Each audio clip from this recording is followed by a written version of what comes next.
An original podcast from podlatino.com.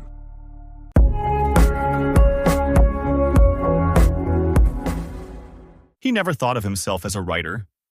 As a teenager, he thought only of survival, of fast money, of proving his worth in streets that respected fists more than words.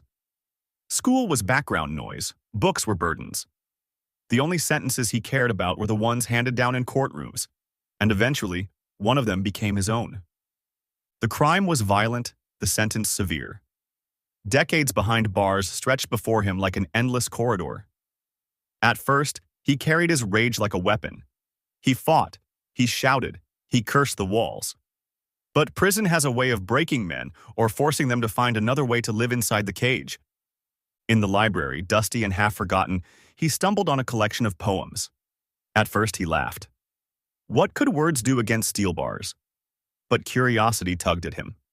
He opened a book, read a line, and felt something shift. The words did not free him, but they spoke to him in a way nothing else had. He borrowed the book, then another, then another. Soon he began writing.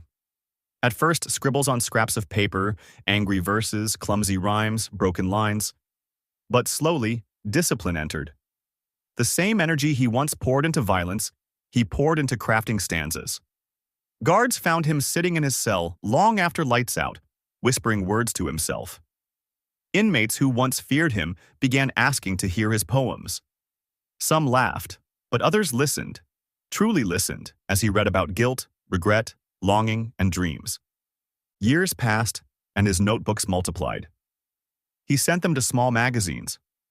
Most rejected him, but a few accepted. His first poem in print was a revelation. His voice, once silenced by concrete, now reached beyond the walls. He was still a prisoner, but he was also something new, a poet. His reputation grew. Teachers visited the prison, offering workshops.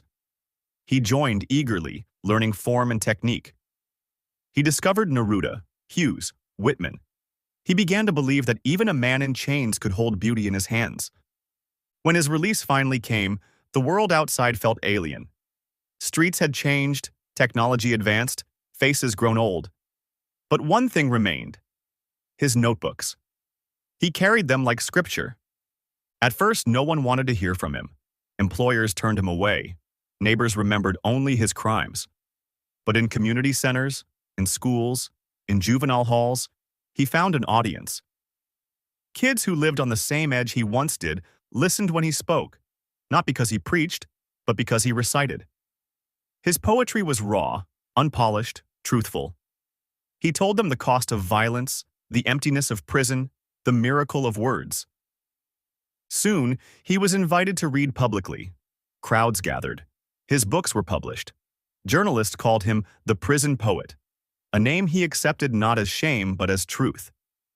His past was not erased. It was transformed into testimony. He still visits the prison where he discovered poetry.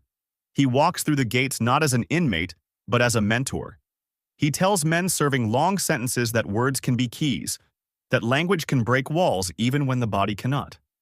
He gives them notebooks and pens, tools far more powerful than any weapon he once carried. He will never undo the harm he caused. He knows that.